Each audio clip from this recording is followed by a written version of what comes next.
What's up, everybody?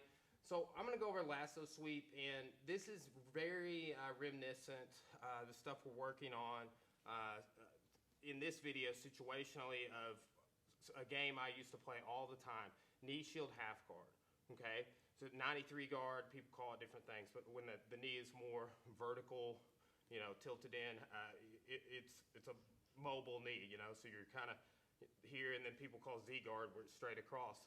So you're using that knee shield. Like a lot of times people weave in, you can lasso from that, and it becomes kind of like a lasso half guard, but you were playing knee shield.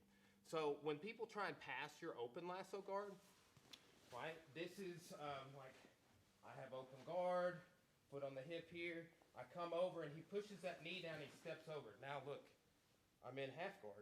I don't want to let my knee be too far in right now. Right? I like to have it out when I'm playing half. Okay? Now, what if I can't get my foot in? Right? And with some context on that last comment, cut the corner here. This is why I don't like this. Everything's trapped now. Okay? Go back. So when I get this, he steps over. I don't have the foot hooked, and it's hard to get it hooked. That's where this detail can get it hooked in. Right? And I sweep. Now, details on this.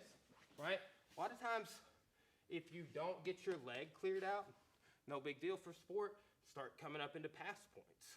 Okay? A lot of lasso sweeps actually will end up with this sort of bicep slice type configuration, and then two, if you abandon that, possibly a knee slide. Okay?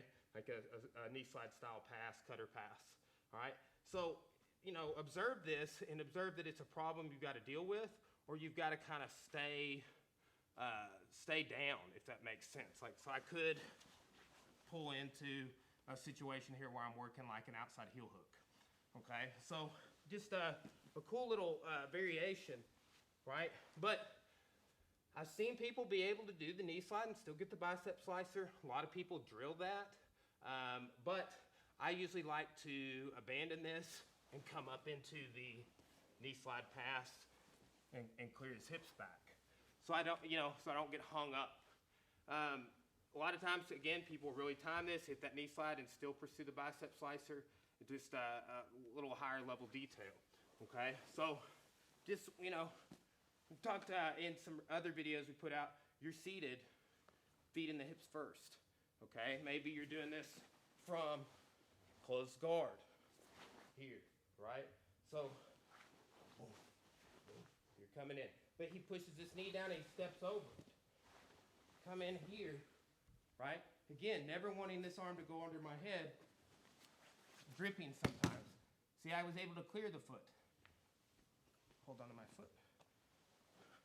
Now I start trying to come up, right? It turned into guard pass, which is just 3 extra points if you are doing a tournament.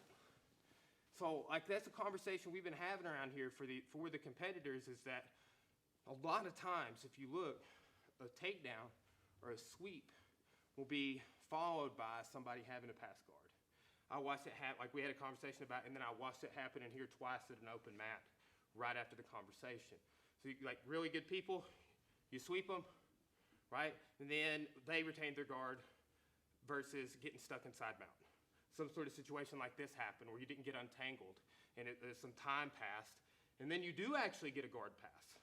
That's 3 extra points. So it's 5 instead of 2 for just the sweep, right? You get the 3 points for passing.